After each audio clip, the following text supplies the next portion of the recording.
What's happening, people? Back with another reaction, back with some more Cyndi Lauper, as well as Luca just emerging from under my turntables. Are you gonna... Are you gonna knock things over, or are you gonna come hang out? Maybe neither? Let's see what she thinks about this. But yes, we're returning to this expanded edition of Shine. Once again, major thank you to Seb, not only for sharing this, but much, much else.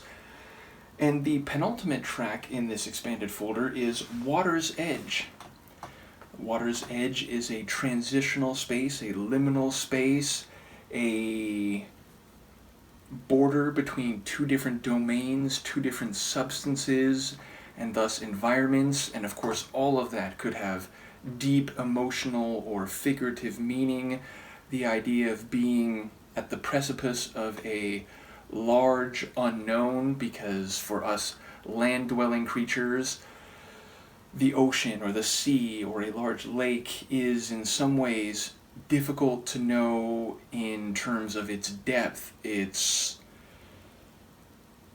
quantity, its material or indeed biological dimensions, and thus would serve as a very powerful or evocative metaphor for the unknown, like entering a relationship with someone that you've only just met, or moving on to a new part of your life which will feature experiences and situations that you haven't known before.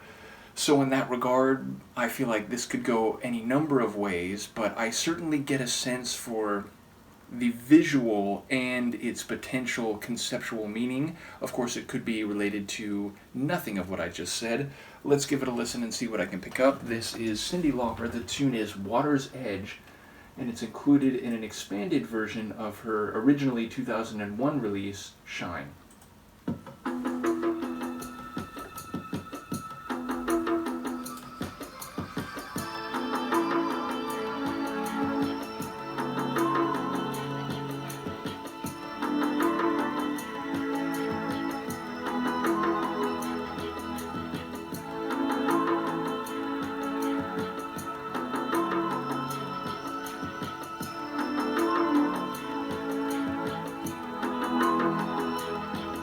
I went to the water's edge, forgot I couldn't swim. I went to the water's edge, all ready to jump in. I saw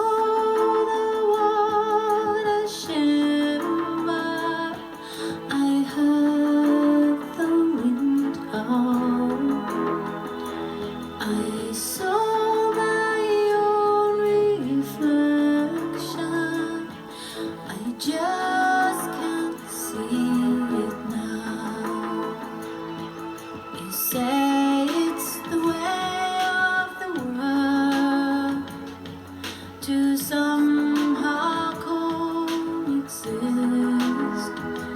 that eventually life unfurls a path to happiness. So I whisper your little secret and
Actually, I felt like the track was rising again sonically as it was fading volume-wise. So yeah, that's a sweet, down-tempo, sort of art pop tune. Like, I was thinking a little ways in, it's almost like a, Sarah McLachlan tune or something. Not quite what I've come to know from Suzanne Vega, but somewhere in that realm where it's less pop sounding. Now, to be fair, I've heard Cyndi do a wide range of styles in terms of genre or sonic character. So hearing something that's a bit more off the pop path is not in any way surprising. But even so, this one again, it felt more like ethereal, emotional art pop compared to some of the other tracks, even I'd say on this extended version of Shine. In any case, yeah, like as it starts, I'm thinking, okay, so there is a visual element here. I mean, she's literally saying she's walking up to the water's edge, she's seeing the water's shimmer, she's hearing the howl of the wind, so it's like, multiple senses are creating this environment. And then she's looking at her reflection, and I wondered, is she talking about herself? But then the more the song went on, the more I became convinced she's talking about someone who she used to have a special connection with, someone intimate, probably someone romantic, and wishing that she could feel an enveloping embrace and the tenderness that this person used to bring and used to have with her.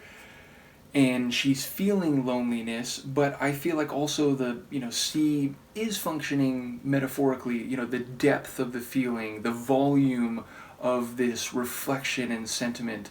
And in that regard, it's there's an implication of the passage of time, two different distinct periods, the period where this person was very much part of her life interpersonally, emotionally, intimately, and the present, but she's looking back on it seemingly sympathetically and warmly, even if the other side of that is now there's an emptiness, there's a loneliness, there's an emotional absence. But yeah, it feels like there's still a longing, and so there's no bitterness, there's no anger, or at least it is not here currently. So yeah, it feels like part of a story. It feels like there are details or part of the narrative, part of the chronology that are left up to the imagination. I enjoy her vocals. I like the sonics, not just in terms of the styling, but it sort of alternates between being more airy and ethereal and then bringing in that, down-tempo percussive beat. So I like the sequencing of the track as well. And yeah, it's a very tender tune. I mean, she's making reference to tenderness, but I feel like the song itself has this gentle, tranquil feel, and it certainly evokes an image of a placid, if also, a bit dynamic, I mean, shimmering, the reflection of light based on, the movement of the water, but also it still feels very calm and reflective, both externally and psycho-emotionally, internally. So yeah, a beautiful tune. I enjoy her vocals, and there was that extension at the end where it wasn't just a long extension that went longer than I expected, but it was like she went down low and she was just kind of like skimming the surface of the water. It was a very deep vocal extension, which when I think of her vocal extensions, I think of those big belts where she's just, very high, or at least, very powerful and just extending, and you can't believe how long she's going. This one was different. She sort of paraglided down and then just kept going, kept skimming the surface. So I very much enjoyed that. Luca did too, even though she's being a bit too cool for school right now. Let me know what you think, and I will see you next time. Peace.